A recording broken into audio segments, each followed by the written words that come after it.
Hello students, welcome to my YouTube channel.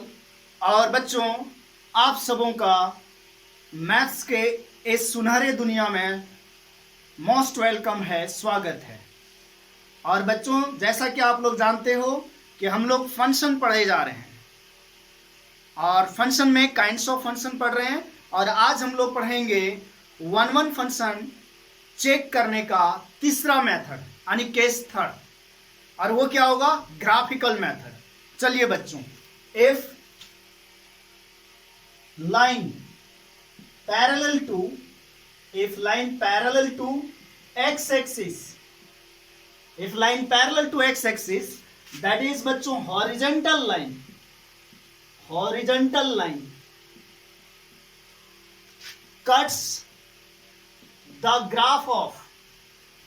cuts the graph of function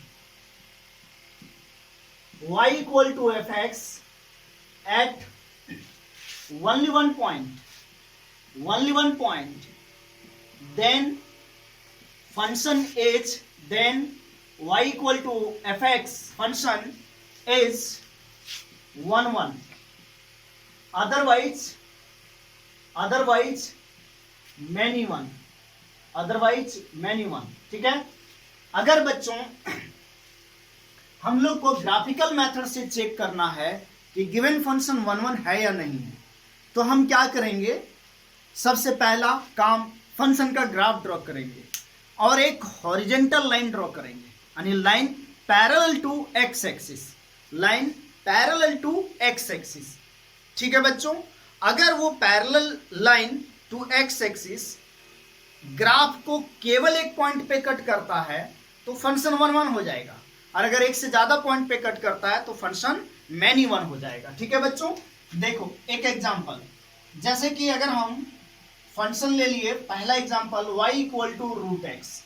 सभी बच्चे जानते हैं कि y equal to root X का ग्राफ कैसा होता है, ठीक है बच्चों। y equal to root X का ग्राफ यूं होता है, इस तरह से। ये y equal to root X का ग्राफ होता है बच्चों। y equal to root X का ग्राफ बनाया। अब मैं क्या कर रहा हूं, एक हॉरिजेंटल लाइन ड्रॉ करेंगे। अब हॉरिजेंटल लाइन इधर नहीं ड्रॉ करेंगे, जहां ग्राफ है ना वहां ड्रॉ करेंगे, ठीक है। और हॉरिजेंटल लाइन अगर ड्रॉ किया तो देखो ये हॉरिजेंटल लाइन हो गया, that is line parallel to x axis. ये line parallel to x axis जो है इस ग्राफ को एक पॉइंट पे कट कर रहा है, और एक पॉइंट पे कट कर रहा है, इसका मतलब ये फंक्शन कैसा हो गया? 1 फंक्शन हो गया। बहुत ही आसान तरीका है 1 फंक्शन चेक करने का यूजिंग ग्राफ का यूज करके बच्चों 1 फंक्शन चेक करने का सबसे इजी मेथड है, ठीक है बच्चों। सबसे इजी मेथड वही है कि आप ग्राफ से चेक कर लो, लेकिन फंक्शन का ग्राफ आना चाहिए।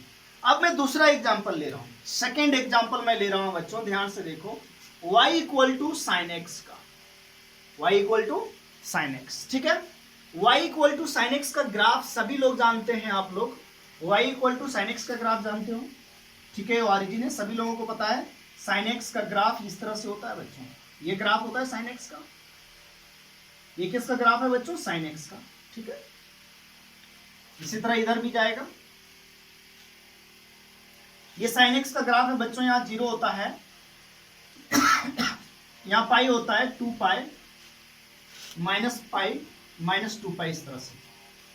अब अगर जहां ग्राफ है, अगर मैं एक लाइन ड्रॉ करूं पैरेलल टू एक्स एक्सिस, तब क्या होता है? चलिए देखते हैं। एक लाइन ड्रॉ कर लें पैरेलल टू एक्स एक्सिस के पैरेलल लाइन ड्रॉ किया।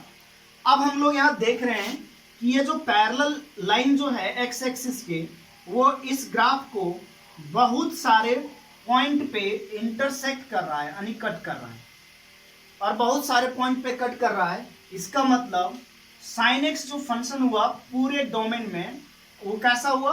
1 पूरे डोमेन, मतलब x belongs to all real number. Function कैसा हो गया? 1 फंक्शन हो गया बच्चों। कैसा फंक्शन हो गया? सॉरी, एक से ज्यादा पॉइंट पे कट किया तो ये 1 फंक्शन नहीं हुआ। कैसा फंक्शन हो गया? नॉट 1 मतलब मैनी 1 फंक्शन हो गया, मैनी 1 फंक्शन हो गया। तो आप लोग देख रहे हो कि साइन एक्स जो फंक्शन है वो मैनी 1 फंक्शन है, 1 फंक्शन नहीं है अपने डोमेन में। ठीक है, तो सबसे आसान तरीका क्या है 1 1 चेक करने का, यूजिंग ग्राफ, बशर्ते फंक्शन का ग्राफ आपको आना चाहिए। ठीक है, चलो बच्चों एक इंपॉर्टेंट एक नोट लिखते हैं हम लोग।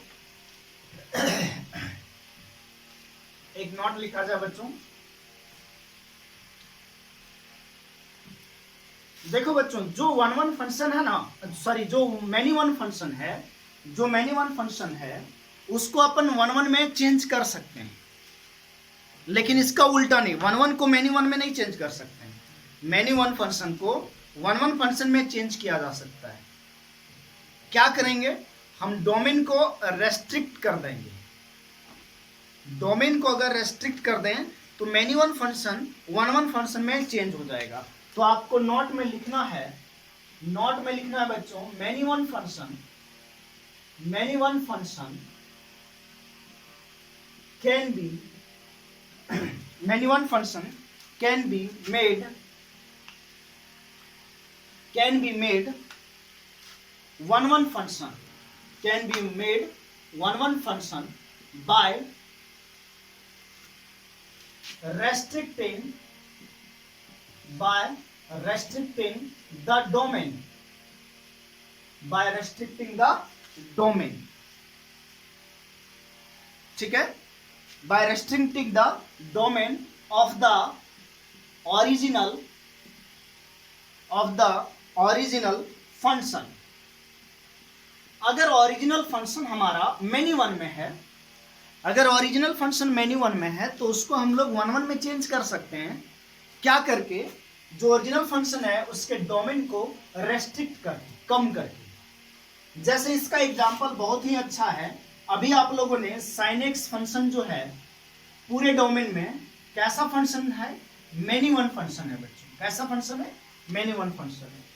लेकिन आप देखोगे अगर इसका मैं डोमेन रेस्ट्रिक्ट कर दूं, रेस्ट्रिक्ट करने का मतलब अभी जो डोमेन है इस फंक्शन का, इसका जो डोमेन है वो ऑल रियल नंबर है। इसका जो डोमेन है sin x का वो -∞ से +∞ है। अगर मैं इस डोमेन को रेस्ट्रिक्ट कर दूं ना तो फंक्शन 1 1 बन जाएगा। जैसे बच्चों एग्जांपल से समझना है आप, ये y एक्सिस मैंने लिया और ये आपका x एक्सिस है। आप सभी लोग जानते हैं कि इसका ग्राफ sin x का इस तरह से बनता है। ये sin x का ग्राफ हो गया बच्चों, ठीक है, ये sin x का ग्राफ हो गया। You know this is 0, here is pi, 2 pi, 3 pi and so on. Similarly in left side -pi, -2 pi। हम लोगों ने हॉरिजॉन्टल लाइन ड्रॉ किया था। अगर हॉरिजॉन्टल लाइन ड्रॉ करें then you can see here that the function is many one। we can see here the function is many one। line parallel to x axis, line parallel to x axis intersect the graph at more than 1 points, so the function y equal to sin x is many one function। if we restrict the domain, suppose that from -pi/2 to pi/2, -pi/2 pi/2, you know here is pi/2 and here is -pi/2। if we restrict the domain from -pi/2 to pi/2, then the function sin x in -pi/2 pi/2 is 1 1 function, because the horizontal line in the interval -pi/2 pi/2 cuts the graph at only one point, hence the sin x is 1 1 function। sin x is y equal to, you can see here y equal to sin x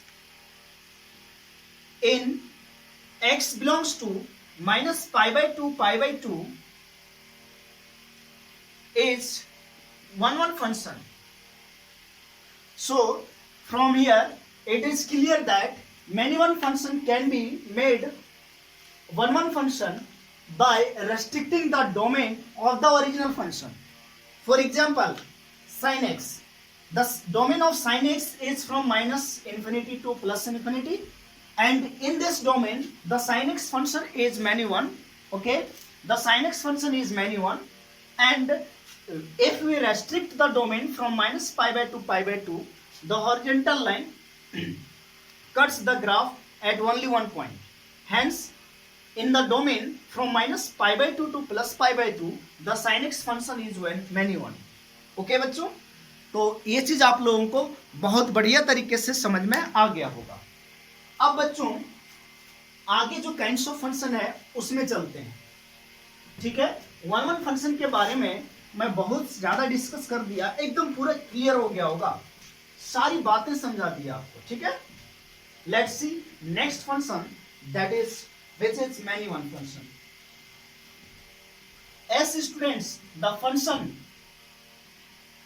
which is not one function is 100% many one function. The function which is not one function is many one function. The function which is not one function is many one function. So we can write the definition of one function, many one function is that if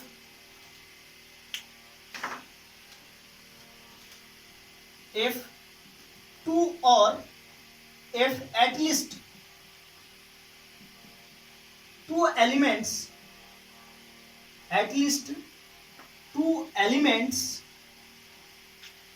of domain has same image in codomain, then the function is many one. Then the function is many one. Okay, dear students, let's see illustration from arrow diagram. The function is defined from A to B. The function is defined from A to B. In set A, suppose that elements are A1, A2, A3, A4. In set B, B1, B2, B3, B4, B5. You know, here is domain. यहाँ पर domain होता है और ये set B क्या होता है बच्चों? कोडोमेन. ये डोमेन होता है फंक्शन में और ये क्या होता है? कोडोमेन. क्या लिखा है? At least two elements of domain. अगर डोमेन के कम से कम दो एलिमेंट्स का सेम इमेज हो जाता है, सेम इमेज होता है, तो ये फंक्शन मैनी वन बन जाएगा. क्या बन जाएगा? मैनी वन फंक्शन बन गया. Many to one. देखो बच्चों, many to one. Okay, my dear students. So mathematically we can say that if fx1 is equal to fx2, then अगर आता है क्या, x1 is not equal to x2, implies that x1 is not equal to x2, then the function is many one. You can see here that for one function, if we take fx1 equal to fx2, then we get x1 equal to x2. But in case of many one function, if we take fx1 equal to fx2, then we will get x1 is not equal to x2. And this is the way to check the many one function. Okay बच्चों, आप सीधी सी बात आप ये याद रखना कि अगर जो फंक्शन वन नहीं हुआ वो मैनी वन हो जाएगा. ठीक है, दैट्स ऑल. चलो बच्चों, नेक्स्ट फंक्शन हम लोग देखें. नेक्स्ट फंक्शन क्या है? What is the next function?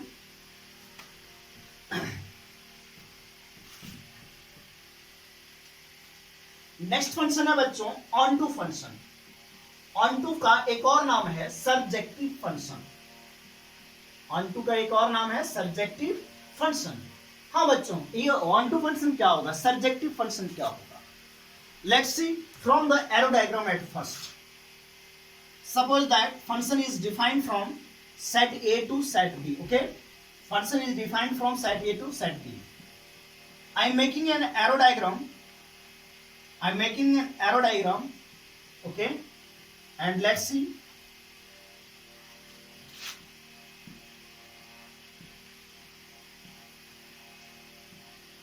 यहां पर आप लोग देख रहे हो बच्चों, आप यहां पर देख रहे हो क्या चीज है। एक तो आपको पता चल रहा होगा कि सर दो एलिमेंट का एक ही इमेज है, तो एक चीज तो आपको यहां दिख रहा है कि ये मैनी वन फंक्शन भी है, ये मैनी वन फंक्शन है एट फर्स्ट। एक और एरो डायग्राम मैं आपको बना रहा हूं, यहां पर देखो आप ये चीज, and function is again defined from A to B, here element is a1 a2 a3 a4 and here element is b1 b2 b3 b4, okay. यहां पर दो एग्जांपल है, ये आपको दिख गया मैनी वन है और ये दिख गया 1 to 1, डिफरेंट एलिमेंट का डिफरेंट इमेज है। तो यहां पर एक चीज आप देख रहे हो कि ये फंक्शन 1 1 है, ठीक है। ये फंक्शन क्या है बच्चों, 1 1 फंक्शन है। देखो ये दोनों फंक्शन में, ये तो मैनी वन हो गया, ये 1 1 हो गया, लेकिन इन दोनों फंक्शन में एक सिमिलैरिटी दिख रहा है, इन दोनों फंक्शन में एक सिमिलैरिटी दिख रहा है अगर आप उसको देख पाओ तो। और वो क्या दिख रहा है बच्चों कि अगर मैं इसकी डोमेन की बात करूं, इस फंक्शन की डोमेन की बात करूं, कोडोमेन, सॉरी कोडोमेन की बात करूं इस फंक्शन का, तो कोडोमेन आप बोलोगे सर b1 b2 b3 है, सभी लोग जान रहे हैं कि कोडोमेन ये चीज है। अगर मैं आपसे यहां रेंज पूछूं तो आप रेंज बोलोगे कि sir again b1 b2 b3 ही रेंज है, तीनों पे तीर लगा तो रेंज में भी वही आएगा। सेम चीजें यहां मैं अगर आपसे पूछूं कि बताइए कोडोमेन क्या होगा, देन आप बोलोगे कि सर b1, सेट b में जितना भी एलिमेंट है वो कोडोमेन होगा, तो b1 b2 b3 b4। अगर मैं आपसे पूछूं कि रेंज क्या होगा, तो रेंज इज आउटपुट, और आउटपुट सारे एलिमेंट्स हैं b1 b2 b3 b4। हम यहां क्या देख रहे हैं बच्चों कि यहां पर रेंज किसके बराबर हो गया, रेंज हो गया कोडोमेन के इक्वल। रेंज किसके इक्वल हो गया, कोडोमेन के इक्वल। सेम चीज मैं यहां देख रहा हूं कि रेंज जो हो गया बच्चों वो किसके इक्वल हो गया, कोडोमेन के इक्वल। रेंज यहां क्या हो गया, कोडोमेन के इक्वल। तो अपन सिमिलरिटी क्या देख रहे हैं कि इन दोनों फंक्शन में, ये दोनों जो एरो डायग्राम है, ये दोनों एरो डायग्राम है, इसमें हम क्या देख रहे हैं कि रेंज जो है कोडोमेन के इक्वल है, रेंज जो है कोडोमेन के इक्वल है।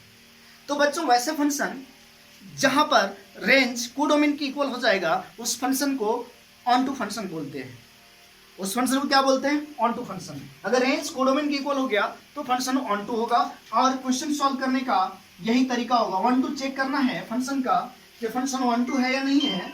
तो बच्चों फंक्शन ऑन टू है या नहीं है, अगर ये चीज आपको चेक करना है तो आपको गिवन फंक्शन का रेंज निकालना पड़ेगा। और रेंज जो है अगर वो डोमेन कोडोमेन के इक्वल आ गया, अगर रेंज जो आपने फाइंड किया वो अगर कोडोमेन के इक्वल आ गया तो फंक्शन हो जाएगा क्या, 1 2। और अगर फंक्शन ऑन टू नहीं है तो बच्चों इन टू होगा फंक्शन, ठीक है। तो अब हम लोग ऑन टू फंक्शन का डेफिनेशन लिखना चाहें तो क्या लिखेंगे, ऑन टू फंक्शन का डेफिनेशन लिखना चाहें तो आप लिखिए फंक्शन का डेफिनेशन ऑन टू फंक्शन का, if each element, write to start बच्चों definition of the onto function, okay. If each element in the codomain, if each element in the codomain has at least one pre-image, has at least one pre-image in the domain, then the function is onto, then the function is onto। क्या बोला गया है कि codomain का हर एक element का कम से कम एक प्री इमेज हो डोमेन में, तो वैसे फंक्शन को ऑन टू फंक्शन बोलते हैं। देखो बच्चों यहां इसका भी एक इमेज है, कहां पर, डोमेन में। B2 का भी एक इमेज है और B3 का 2 इमेज है। तो वही बोला गया है कि कोडोमेन में जितना भी एलिमेंट है सभी का कम से कम एक प्री इमेज रहना चाहिए। प्री इमेज, सॉरी मैं इमेज नहीं बोला, इमेज बोल दिया था, प्री इमेज, ठीक है। इधर प्री इमेज होता है, प्री इमेज, ठीक है। इधर जितना भी एलिमेंट है सभी का कम से कम एक प्री इमेज इधर होना ही चाहिए। अगर ऐसा है तो फंक्शन क्या हो जाएगा, ऑन टू फंक्शन होगा बच्चों। हाँ, लेकिन ऑन टू चेक करने का जो मेथड है, methods to check onto, वो क्या है बच्चों, सबसे पहले क्या करना है, find range of function, find range of function. Second काम क्या देखोगे, if range is equal to codomain, if range is equal to codomain then F is onto function. बस इतना सा काम करना है। अब रेंज निकालने का बहुत सारे तरीके हैं, इसीलिए तो मैं बोला था कि बच्चों डोमेन और रेंज निकालने आना चाहिए। और डोमेन और रेंज सीखने के लिए आपको बेसिक फंक्शन का नॉलेज होना पड़ेगा। कुछ बच्चे चालाक बन रहे होंगे जो 12th में पढ़ रहे हैं, सोच रहे होंगे क्या ये सर क्या पढ़ा रहे हैं, है ना। तो बच्चों कोई भी टीचर, चाहे जैसा भी टीचर हो, वो अगर कुछ बता रहे हैं तो उसको ध्यान से सुनिए, क्योंकि उसका कहीं ना कहीं काम आता है। अगर वो चीज़ बताया जा रहा है, कुछ एक्स्ट्रा बताया जा रहा है, तो इसका मतलब आप ये समझिए कि आपके सिलेबस में कुछ क्वेश्चन होंगे, कुछ कॉन्सेप्ट होगा जहां पर इसका यूज होने वाला है। इसलिए बच्चों में डोमेन, रेंज और बेसिक फंक्शन सबसे पहले पढ़ाया, जो आपको 11th में पढ़ना था।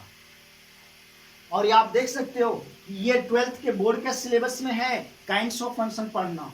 और ऑन टू फंक्शन चेक करने के लिए आपको रेंज निकालना पड़ेगा। क्या निकालना पड़ेगा? रेंज निकालना पड़ेगा। ओके माय डियर स्टूडेंट्स, तो ऑन टू फंक्शन चेक करने का एक ही तरीका है, क्या चीज, कि आप फंक्शन का रेंज निकाल लीजिए। और अगर रेंज कोडोमेन के इक्वल आ गया तो आप क्या बोलेंगे, फंक्शन क्या है, ऑन टू फंक्शन है, दैट इज सब्जेक्टिव है। तो बच्चों यहां पर ये देखा आपने कि एरो डायग्राम जो बना, ये ऑन टू फंक्शन का ही एरो डायग्राम है बच्चों। कैसा फंक्शन का है? ऑन टू फंक्शन का एरो डायग्राम है। चलिए बच्चों, नेक्स्ट फंक्शन जो हमारा आएगा वो क्या आने वाला है, into function. Into function, fourth number बच्चों, इनटू फंक्शन। इनटू फंक्शन का कोई दूसरा नाम नहीं है बच्चों। Let's see the arrow diagram. A1, A2, A3, A4, B1, B2, B3, B4, B5। यहां पर एक चीज देख रहे हो बच्चों, ये छूट गया, इसमें क्रॉस लग गया। कोडोमेन में इस एलिमेंट में क्रॉस लग गया, मतलब इनटू का साइन लग गया। ऐसे भी आप रख सकते हो कि देखो ये इमेज है किसका, A1 का, B2 इमेज है किसका, A2 का, B3 भी किसी का इमेज है, B4 भी किसी का इमेज है, लेकिन B5 किसी का इमेज नहीं है, मतलब इस पे क्रॉस लग गया, इनटू का साइन लग गया। इसको बोलते हैं इनटू, इनटू, है ना। तो आप यहाँ क्या देख रहे हो बच्चों, यहाँ एक चीज आपको दिखने में आ रहा है कि जो रेंज है आपका, वो रेंज क्या है बच्चों, B1, B2, B3, B4। और बच्चों जो कोडोमेन है आपका, वो B1, B2, B3, B4 है बच्चों। तो यहां पर आप एक चीज देख रहे हो कि रेंज जो है बच्चों, वो कोडोमेन का सबसेट है, कोडोमेन का पार्ट है। और अगर बच्चों range is subset of codomain, आज कह सकते हो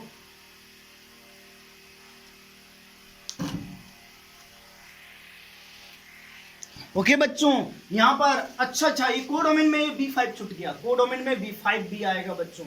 तो आप क्या देख रहे हो कि रेंज जो है कोडोमेन का पार्ट है, रेंज में जितना भी एलिमेंट आ रहा है कोडोमेन में भी है, ठीक है। तो range is subset of codomain. और जब बच्चों आपका रेंज सबसेट आ जाए कोडोमेन में, कोडोमेन का, तो ऐसे फंक्शन को क्या बोला जाता है बच्चों, इनटू फंक्शन। और इनटू फंक्शन चेक करना है आपको, तो आपको फिर से रेंज निकालना पड़ेगा बच्चों। अगर रेंज कोडोमेन के बराबर नहीं हुआ, यानी कोडोमेन से छोटा हुआ, तो फंक्शन क्या हो जाएगा, इनटू फंक्शन हो जाएगा। तो इनटू फंक्शन भी चेक करने के लिए क्या करना पड़ेगा आपको, रेंज निकालना पड़ेगा। क्या निकालना पड़ेगा, रेंज। यानी आप बोल सकते हैं बच्चों जो फंक्शन ऑन टू है, अगर आप चाहो तो लिख लो, हिंदी में ही लिख लो 3-4 बातें। जो फंक्शन 1-1 होगा वह मैनी 1 नहीं होगा, और जो फंक्शन मैनी 1 है वो 1-1 नहीं होगा। इसी तरह से दूसरा पॉइंट लिख लीजिए, जो फंक्शन ऑन टू है वो इनटू नहीं है, और जो फंक्शन इनटू है वो ऑन टू नहीं है। यानी ऐसा हो सकता है कि 1-1 एंड ऑन टू ऐसा होगा, ये भी सही है। 1-1 एंड इनटू, ऐसा भी पॉसिबल है। 3 many one and onto, ये भी पॉसिबल है बच्चों। Many one and into, ये भी होगा बच्चों, एग्जिस्ट करेगा, ये भी एग्जिस्ट करेगा। 5वां 1 1 एंड मेनी वन, ये एग्जिस्ट नहीं करेगा। अगर कहीं ऑप्शन ऐसा दिया हुआ है तो ये गलत होगा। इसी तरह से छठा ऑप्शन, ये भी गलत होगा। कब? Onto and into. तो बच्चों ऑन टू और इन टू फंक्शन एक साथ नहीं होगा। और ये फंक्शन आता है बच्चों बाइजेक्टिव। क्या आता है बच्चों? Bijective function. तो बाइजेक्टिव फंक्शन किसको बोलते हैं? ऐसा फंक्शन जो 1 1 भी हो और ऑन टू भी हो। A function which is 1 1 that is injective as well as on to that is by surjective is called bijective function, is called bijective function। मतलब बाई मतलब दो होता है, जेक्टिव, जैसे एक इंजेक्टिव मिला और एक सरजेक्टिव, दो फंक्शन मिलकर के क्या बना? बाइजेक्टिव। तो ये बच्चों जो ऑप्शन नंबर फर्स्ट दिख रहा है 1 1 एंड ऑन टू, अगर कोई फंक्शन दोनों है तो उस फंक्शन को हम लोग सिंपली क्या बोलते हैं? बाइजेक्टिव बोलते हैं बच्चों। तो बच्चों ये काइंड्स ऑफ फंक्शन से रिलेटेड क्वेश्चन अपन नेक्स्ट क्लास में लेकर के आएंगे, ठीक है। और नेक्स्ट क्लास में सबसे पहले मैं एनसीईआरटी का क्वेश्चन देखूंगा, एनसीईआरटी का एक एक क्वेश्चन में करके जाऊंगा बच्चों, ठीक है। तो आज के लिए क्लास यहीं समाप्त करते हैं। ओके बच्चों, stay at home, study at home and live safe at home. Okay, thank you बच्चों।